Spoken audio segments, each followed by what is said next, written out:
नमस्कार दोस्तों, मैं डॉक्टर अवतार डोई, डाइट and founder life physiotherapy and HBT hospital, chief cerebral palsy physiotherapist, Jaipur Rajasthan.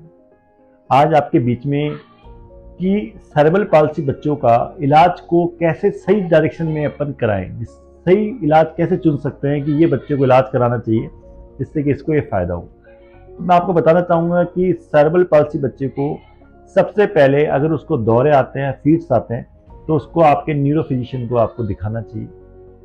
सबसे पहले काम होना चाहिए, दवाई उसके लिए बहुत इंपॉर्टेंट होती है क्योंकि उसका ब्रेन और किसी प्रकार से डैमेज ना हो। साथ में सेकंड जो ऑप्शन होता है कि आपका बच्चा अगर उम्र के साथ उसमें डेवलपमेंट नहीं हो रहा है या उसमें किसी प्रकार का जो एज के अकॉर्डिंग उसका जो ग्रोथ होनी चाहिए, उसकी मसल्स का, उसका जॉइंट्स का, उसकी बॉडी का, वो अगर मूवमेंट नहीं हो पाता है तो उसके अकॉर्डिंग उसका ट्रीटमेंट होना चाहिए।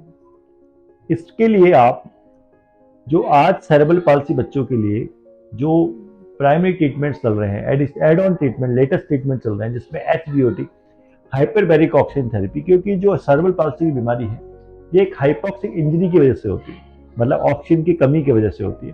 तो इसके लिए आप इन बच्चों को एचबीओटी, हाइपरबैरिक ऑक्सीजन थेरेपी, वो आप दे सकते हैं, जो रिलाइफ हॉस्पिटल के अंदर अवेलेबल है। साथ में एक एक्यूरेट और सजेटिव, मतलब किस बच्चे को क्या दिक्कत है उसका पूरा डायग्नोसिस और उसका ऑब्जर्वेशन होने के बाद उसके अकॉर्डिंग उसको डायग्नोसिस या ऑब्जर्वेशन फिजियोथेरेपी होनी जरूरी है, क्योंकि हर बच्चे की कंडीशन अलग अलग होती है। किसी भी दूसरा फिजियोथेरेपी सीपी दूसरा सीपी से अलग होता है।